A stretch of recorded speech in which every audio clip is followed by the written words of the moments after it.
Hey everybody, it's Mr. Giles. Today's tutorial is how to create a background for your Pixel game or for your animation in Pivot. In this case, we're going to be going into Scratch eventually. So there's a few things. First, you've got to start with the right size.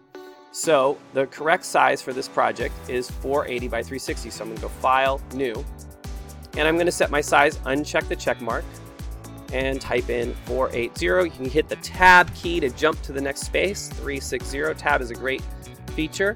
I'm going to say OK to that. And there is my background. Now I'm going to zoom it in a little so it's easier for me to see. And then I am going to get the Align tool. And if your colors aren't on, you're going to turn the color wheel on in the upper right. I'm going to switch it to black.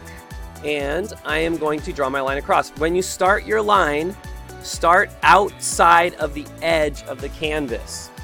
And then drag it all the way past the outside edge of the canvas over here. That way when you fill it, there won't be any openings. I'm holding down the Shift key, and when you hold the Shift key, your line looks like that. You can change the thickness of your line. It actually looks pretty great with a nice thick line. So I'm going to hit Enter, and then I'm going to switch to the Paint Bucket tool, and I am going to turn on the blue sky, and I'm going to fill the paint bucket there, and I'm going to turn to green and do grass on the bottom. Okay, now this is a good starting point for any level, is just get a basic background started, and it doesn't have to be fancy or complicated. The one other thing that we're definitely going to do is we're going to create a new layer, and that also works if you go to Layer. You can see Add New Layer, Control-Shift-N. Okay, and I'm going to call this Platforms. And what I want to see is we're going to create one platform, one original platform, and then we're going to copy and paste that thing all over the place. So I'm going to zoom in more. Maybe I'm going to start here. I'm going to use the Shape tool right here. Okay. And then up at the top, I'm going to make sure that it's on Draw Shape Outline. I'm going to make sure I'm using a black outline for this. And I'm going to drag my shape out. Now right now it's brush width of 4. I'm going to change that to maybe 2 or 1. And I'm going to make a typical platform for my level. So maybe, I don't know, maybe about that big. There's no right or wrong for this particular thing. I'm going to hit Enter. Remember, it's on its own layer, so I can turn that on or off. And I'm going to fill that with a different color, like brown or orange, or, you know, it doesn't matter. You choose the color. Don't make it black. Don't make it blue or green. You know, make it a different color, maybe gray, sure, like a brick, okay? Then I'm going to zoom in and do a little detail work on my platform, because I'm going to be copying this and using it over and over again. So I could speckle it with some, you know, like make it look like cement, kind of. I'm just randomly kind of clicking, nothing special, nothing too complicated. If you want, you can go to a couple different shades of gray. I'm going to pick a different shade of gray. Is that the same shade? That is. Pick a different one. How about it? There we go. I'm just going to mix in some different colors, maybe a lighter gray. And I'm just kind of I'm going to zoom out in a second here. I'm zoomed way in. If I zoom out, there's my little platform. Looks like I don't know, like a cement floating block.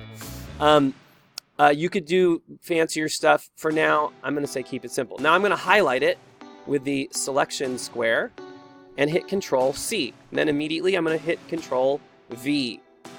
Control-C and V. Now you'll see there's a grab handle right here.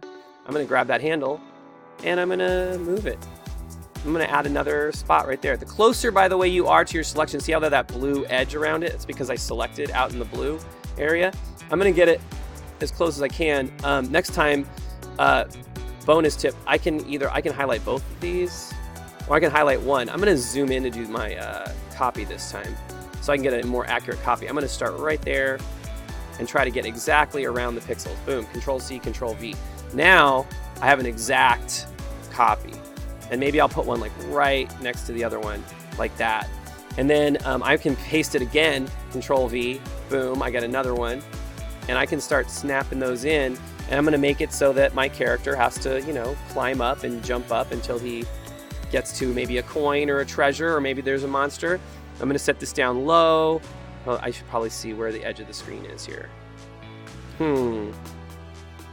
maybe I'll put this here so the character has to kind of run over to it, and then they'll jump up here. Maybe I have to move some of this stuff. To move stuff, you just drag a selection around it, use the blue arrow, and then you can adjust where that is. So maybe my character's going to run under here, then jump up there, and then they can get up here. So I'm going to keep doing that. I'm going to select. When I'm done with my selection, Control D to deselect. And I can decide if I want to move it or whatever. I'm going to move it a little lower. Then I can get my other objects and make another layer. Maybe I'll put my coins or whatever. And actually, if you're going to make your game, you don't want to add your coins as part of the background. You just want to create the background. So there you go. There you have it. There are some items. And it is important to create them on their own layer. I cannot stress this enough. Create them on their own layers.